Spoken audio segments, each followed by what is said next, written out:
One of the biggest questions that I get from men is about ejaculation control, how they can actually prolong lovemaking. I teach 3 different philosophies on ejaculation control. One comes from Tantra, one from Taoism, and one from shamanism.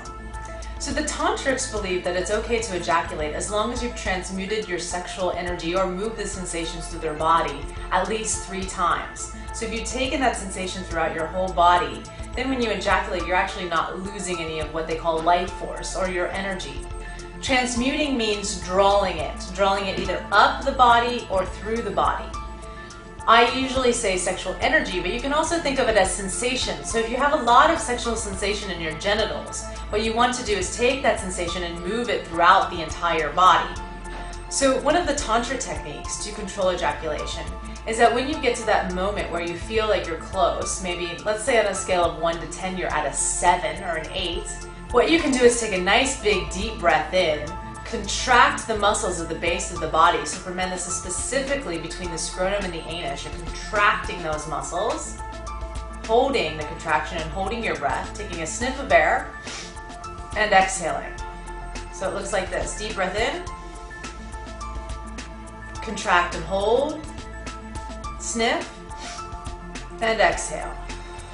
And you want to do this at least 3 times in each round. So there's 3 rounds and you're doing the breath 3 times. If you're working with a partner, you can tell your partner that you're playing with this and actually teach them the breath so that they can actually transmute with you. Or you can practice on your own. Actually, self-pleasuring on your own is really great because it informs how you make love. So the longer you can prolong this and doing numbers of rounds, really building the sexual energy, really building the sexual sensation, the better orgasm that you end up having because you've been withholding that and it's building and building and building and building and building, and then when you get to that moment where you allow yourself to go to the 10, then you really feel that throughout your whole body, often having like a shuddering or like an aftershock that happens.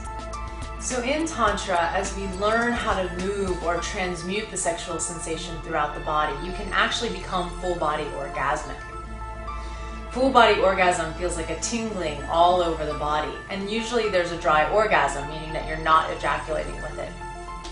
Now the Taoists have a different point of view on ejaculation. They base it upon age. So for example, by the time you're 40, they said that you should never ever ejaculate because it's draining too much of your vital life force. Now I'm not saying that ejaculation is bad. Ejaculation is actually something that's very healthy, but it's being at choice. It's being able to control when you want to ejaculate and when you don't. As you age, your body actually starts, for men, producing more estrogen, which can actually lower your sex drive. So when you withhold ejaculating, you're actually building more sexiness. You're actually building your sex drive. So there's always sort of this buzz happening in your genitals. So you're always turned on. You're always in this orgasmic state, and you stay there. So it can actually increase your sexual drive. So one of the Taoist techniques is paying attention to that area between the scrotum and the anus, and you can contract there.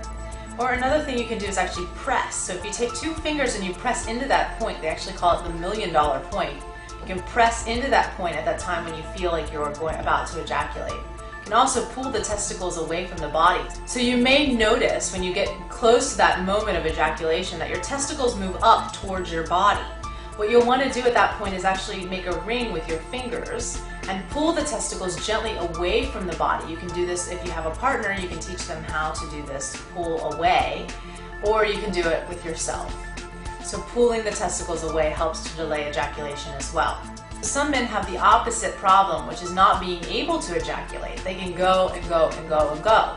So then you want to go into the more shamanic view, which is celebrating the orgasm.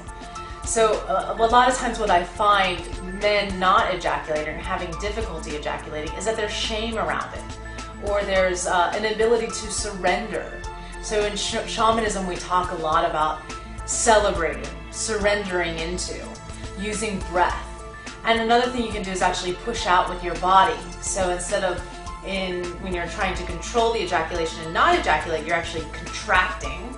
But what you want to do when you are having difficulty ejaculating is actually relaxing into the ejaculation, to really surrender, to really go into a nice deep relaxation and a celebration of that. Something you can do with a partner is if you do have shame or this inability to ejaculate, one thing you can do is actually self-pleasure for them. And when you get to that moment where you're feeling as if you're going to ejaculate or you do ejaculate, having them actually clap or praise you at that moment, so that that reinforces in your body that it's okay, that this is something that's safe and that you can surrender into. So play with these 3 different types of ejaculation control. The tantrics, which say to at least transmute 3 times through the body. The Taoists, which really have that ejaculation control to cultivate lots of energy throughout the body. And the shamans, who say, really celebrate, don't be ashamed of your ejaculation. Enjoy, explore, and most importantly, have fun when you're trying out all these new techniques.